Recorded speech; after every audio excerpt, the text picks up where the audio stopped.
कौन पढ़ेगा? तू क्यों अपने भाई की आंखों के तिनके को देखता है और अपनी आंख का लट्ठा तुझे नहीं चूसता। आमीन। तो यहाँ पर याद दिया तिनके के बारे में हमने काफी बार पढ़ा होगा। तिनका है क्या चीज? हम सोचते हैं कि तिनका कुछ हो, ये चीजें क्या बोलते हैं, किसी झाड़ू का ले लिया है, किसी चीज का ले लिया है, लकड़ी का ले लिया, तिनका होता है।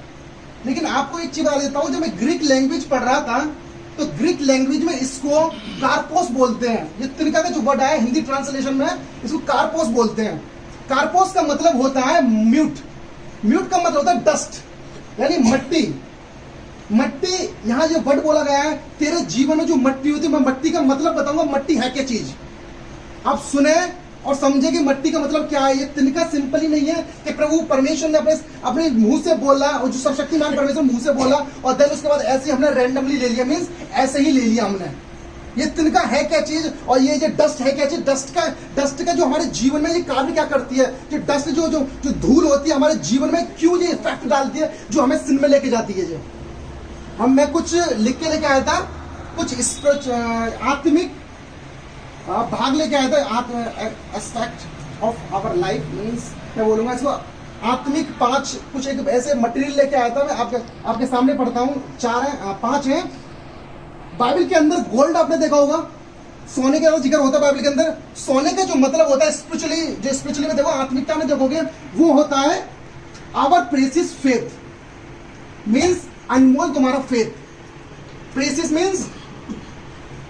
मींस अनमोल, यानी जितना भी अनमोल बोला, प्रेसियस फेथ। गोल्ड का जो मीनिंग स्पिरिचुअलिटी मीनिंग में आता है, आत्मिक में आता है, वो आता है क्या? फेथ आता है, एक प्रेसियस फेथ। सेकंड आता है सिल्वर। सिल्वर के बारे में पढ़ा है कि जब तक कोई चांदी नहीं देता, जब तक तुम्हारा रिडेम्पशन, तुम्हारा छुटकारा नहीं होता, पढ़ाएंगे हमने, है या ना? आपने पढ़ा होगा बाइबल में। तो इसका मतलब सिल्वर का मतलब आता है स्पीक आवर रिडेम्पशन, मीन छुटकारा। किसका मतलब? सिल्वर का मतलब होता है छुटकारा। थर्ड आता है ब्रस, यानी तामा। तामे का जो मतलब जो दिया गया है यहाँ पर है कॉन्सेग्रेशंस, मीन्स अभिषेक, अनॉइंटिंग, यू नो, अभिषेक। यानी सेकंड होता है आयरन, मीन्स लोहा। बाइबल के अंदर लोहा आपने देखा होगा, क्योंकि दानियल की मूर्ति आपने देखी होगी, सोना था, पीतल था, ब्रास था, लोहा था, मिट्टी थी, ये सब चीज आती है दानियल की पुस्तक में, आपने देखा होगा। तो इसका जो मतलब होता है, लोहा का मतलब होता है यानी आवर स्ट्रेंथ, यानी हमारी ताकत, यानी ताकत को दर्शाता है ये लोहा। अब आता है क्ले, यानी चिकनी मिट्टी, मिट्टी, धूल। जो मेरा जो वर्ड, जो टॉपिक आने वाला है, ये यहाँ पर जी किसको दिखाता है? फिजिकली वीकनेस को दिखलाता है। फिजिकली मीन्स शारीरिक वीकनेस को दर्शाता है ये चीज, मिट्टी। हालेलुया। तो यहाँ पर एक चीज मैं बताना चाहता हूँ कि प्रभु यीशु मसीह ने जो कार्पोस यहाँ पर लिया था, जो मट्टी ली थी, जो मट्टी का जो यूज किया, यहाँ पर आप चीज ध्यान देखना कि जब प्रभु यीशु मसीह चेलों के पैर धो रहे थे तो पतरस कहता तू मुझे पूरा नवा दे। पढ़ा नहीं पढ़ा? है या ना? पतरस कहता मुझे पूरा नवा दे, इसकी क्या जरूरत है? लेकिन प्रभु यीशु मसीह कहते हैं तू जो नहा चुका है, बस उसके पैर गंदे हैं। किसके? बस पैर गंदे। पैर में क्या था आप जानते हो? इसकी मीनिंग क्या थी? जी वीकनेस को दर्शाता है। ये धूल, ये डस्ट जो बाइबल के अंदर जो दी गई है, वो वीकनेस के लिए दर्शाता है। आज लोगों के अंदर कौन कौन सी वीकनेस है, आज मैं प्रभु के नाम से खुलासा करने वाला हूं। तो यहां पर हम देखते हैं मिट्टी के बारे में कहा जाता है कि परमेश्वर ने मनुष्य को मिट्टी से बनाया, हाँ या ना? यानी इंग्लिश बाइबल में पढ़ोगे तो डस्ट से बनाया परमेश्वर ने इंसान को। उत्पत्ति 2 का 7 में पढ़ सकते हो। लेकिन भजन संहिता 103 में उसका 14 में कहता है यह मनुष्य की कमजोरी का प्रतीक है। परमेश्वर ने डस्ट से इंसान को बनाया। सोचो परमेश्वर कितना इंसान प्रेसियस है, यानी गोल्ड से भी ज्यादा कितना महत्वपूर्ण है वो व्यक्ति जो परमेश्वर ने अपने हाथों से उसको रचा है।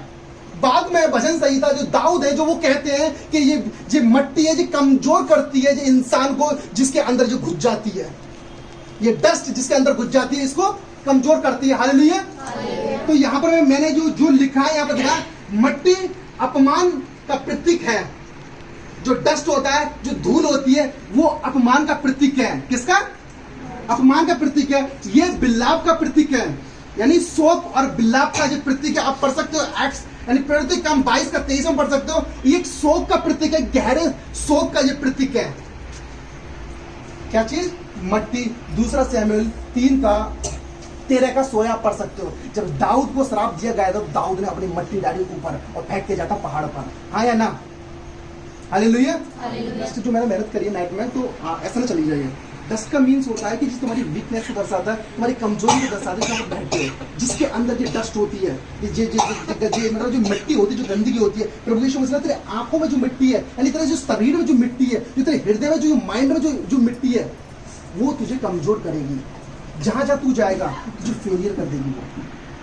प्रभु यीशु मसीह सिर्फ उसको इतना बताना चाह रहे थे, तू एक पाप में रह के व्यक्ति किसी दूसरे को कैसे बता सकता है कि तू पापी। अब आते हैं हम, धूल में लेटने का अर्थ है दानियल 12 का, यदि तुम 2 पढ़ोगे तो धूल में यानी किसमें, मिट्टी में लेटने का मतलब जो मैंने जो निकाला है वो है स्पिरिचुअलिटी डेथ, आत्मिक डेथ। सेकंड मैंने निकाला है धूल चाटना का अर्थ है भजन संहिता 22 का 29 में लिखा हुआ है। जी इसका जो मैंने जो मीनिंग निकाला वो निकाला है, ये ध्यान रखना जो मैं जो बोल रहा हूं मुझे प्रार्थना की ओर से मिले ये वचन, आप इसे मत लेना। मैं टायर्ड भी नहीं हूं, अभी भी मैं सोया नहीं हूं, मैं टायर्ड भी नहीं हूं, मैं मैसेज बना रहा था नाइट में, आप सो के जग रहे थे, मैं प्रार्थना से हट के जा रहा था। अब ध्यान रखना, ये सिर्फ परमेश्वर की आत्मा ने मुझे दी, मैंने सिर्फ रैंडमली मैंने बना के रखे थे, लेकिन आत्मा ने मुझे बताया कि ये चीज लिख। अब ध्यान रखना इसे जो मैं बोल रहा हूँ, यानी धूल चाटने का अर्थ है भजन संहिता 22-23 में लिखा है बार बार पाप करना और उसमें फंसे रहना। सिर पर धूल छिड़कना, इसका अर्थ है गहरे अपमान में रहना और झेलना उसको। चौथा आता है किसी के खिलाफ अपने पैरों की धूल झाड़ना, अपने बारे में सोचना, यानी सेल्फ सेंटर, यानी किसी को रिस्पेक्ट ना देना, किसी बड़े को रिस्पेक्ट ना देना, सिर्फ अपने बारे में सोचना बस। ये परमेश्वर ने जो मुझे नाइट में दिए थे, ये सिर्फ मैंने वो चीज बताई जो आपको, जो कि मुझे परमेश्वर ने अभी दिए। जो हालेलुया। रब्बानिकल कहते हैं अन्य जाति भूमि जो होती है वो अशुद्ध होती है और वो इंसान को अशुद्ध करती है। मीन्स अविश्वासी जो व्यक्ति रहते हैं उसे मसीह के साथ कोई साथ नहीं है उसका, लेकिन वो उसको भी अशुद्ध चीज कर देते हैं। यानी वो उस जो अविश्वासी के अंदर जो अशुद्ध चीज होती है, जो गाली होती है, जो चुगली करने की आदत होती है, वो ट्रांसफर कर देते हैं किसमें, अविश्वासी के अंदर कर देती है। वो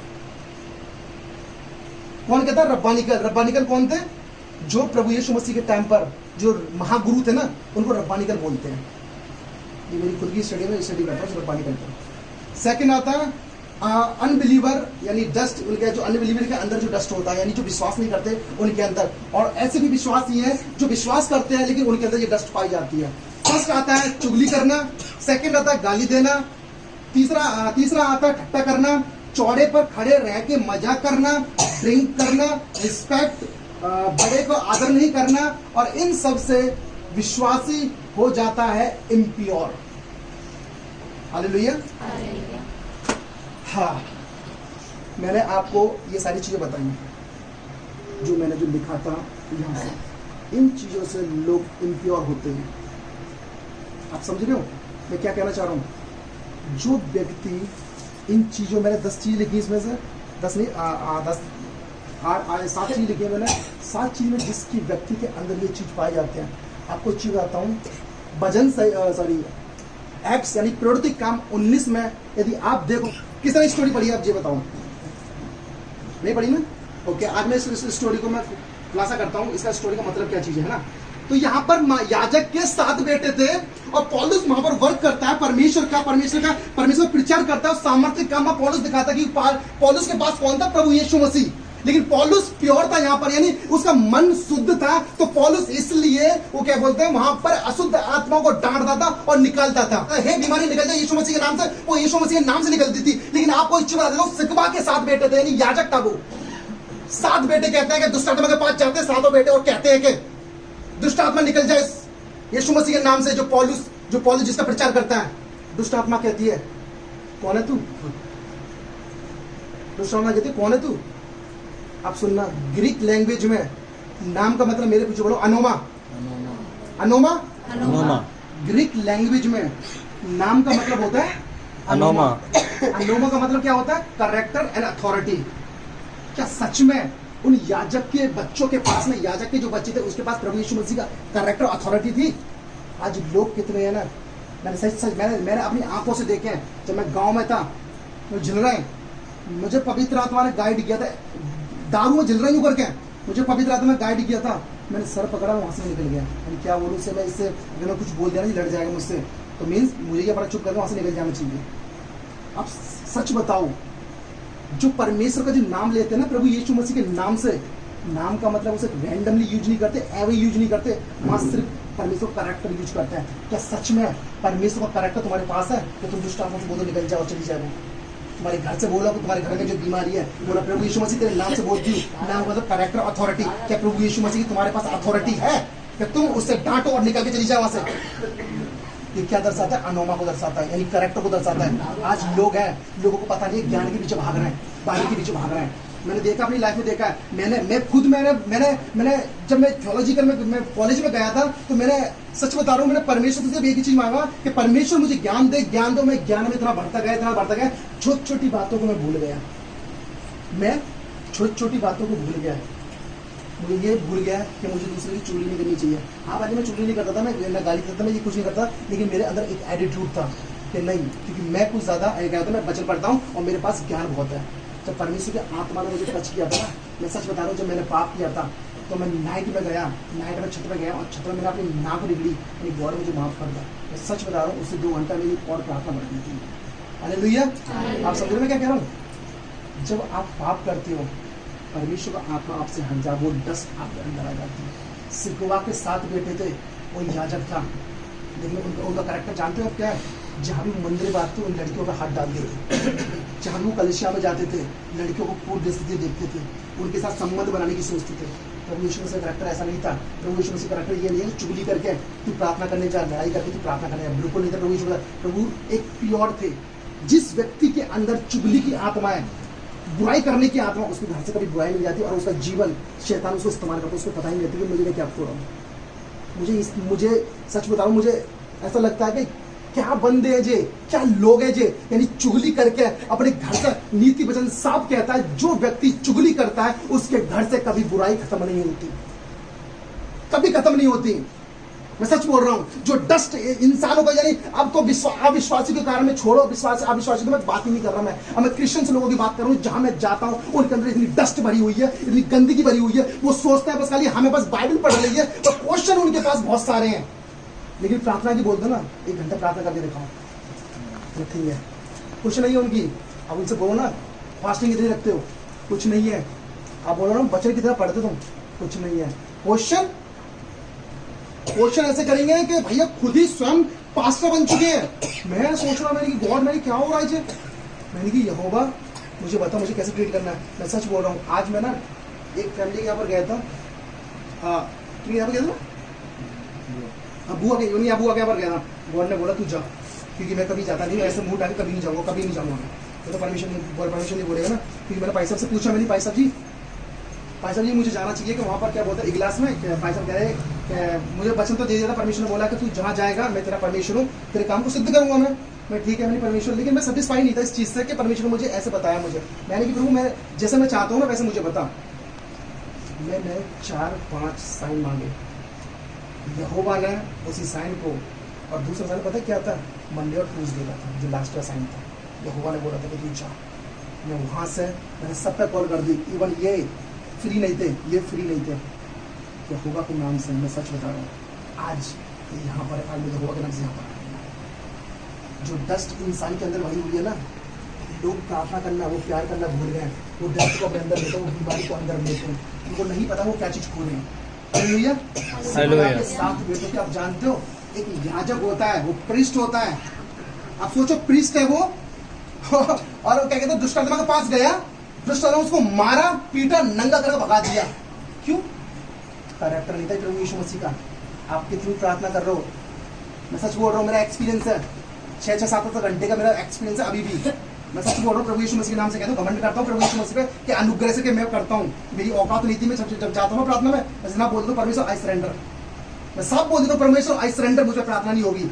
यहोवा फिर मुझे लेके जाता है कि चल तू प्रार्थना कर, मुझे सपोर्ट करता है, तो मैं करता हूँ। मैं सच बोल रहा हूँ, जो व्यक्ति जिसके अंदर गंदगी भरी हुई है, जिसके अंदर डस्ट घुसी हुई है, जो मेरा डस्ट के मतलब बताए थे, वो जो क्या बोलते हैं हेरा फेरी करते हैं बातों की, जो चुगली करते हैं, ड्रिंक करते हैं और एक दूसरे की बुराइयां स्टार्ट कर देते हैं, कभी परमेश्वर का आत्मा उनसे बात ही नहीं कर सकता। मैंने पाप किया था, मेरे को पता आज भी, मैंने घुटने टेके, ऐसा नहीं मैं इंसान हूँ, ह्यूमन बीइंग में पाप कर देता हूँ। मैंने पाप किया था, मैंने परमेश्वर को बोला परमेश्वर माफ कर दो, मैंने अपनी नाक रख दी, मुझे आज भी ध्यान है। नाक रखने के बाद 2 घंटा मेरी प्रार्थना बढ़ी।